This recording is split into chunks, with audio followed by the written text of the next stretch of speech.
Real estate as a sector right now is very, very popular. There is a tremendous amount of capital chasing the same types of transactions. So it's not easy to deliver the stabilized returns that the firm expects of us.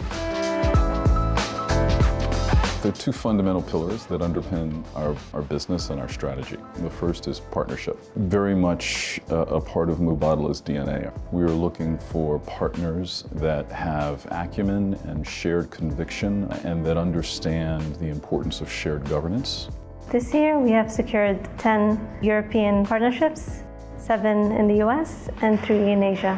Those same deals include US credit and European residential, that's yielding, and Asian logistics, that's development. The second pillar is one of diversification. The portfolio diversification is critical, and the way that we deliver that is across a few different categories.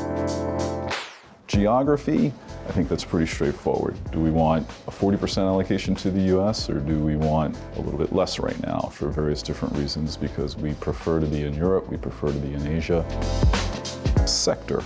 Do we want to have a whole lot of office exposure right now, given where we are in the post-pandemic world, or would we prefer to have more logistics exposure? E-commerce has fundamentally changed the way that companies are accessing their customers, storing their products, shipping their products, and managing their supply chain.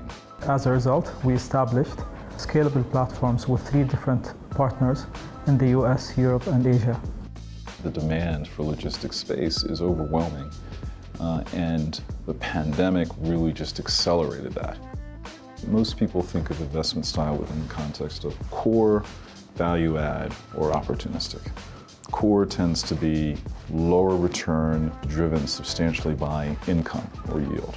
Opportunistic tends to be higher return, but return that is driven by higher growth. Value add, somewhere in between. Pre-pandemic, we were far more lower risk in our profile. We were chasing yield.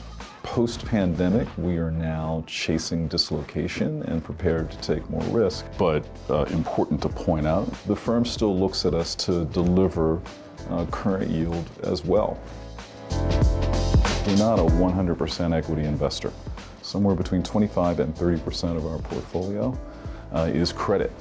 We are proactively and in a very structured way deploying credit in the US, in Europe, and in China based on the interest payments that people make to us. That serves as our current yield, and that protects the portfolio.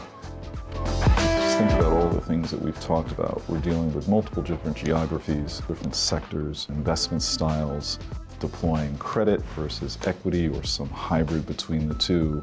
To make all that work, you need a phenomenal team. And I often say that I am a talking head, and I've got 15, 20 people that I work with who ultimately have to go out there and drive this thing that we've built together.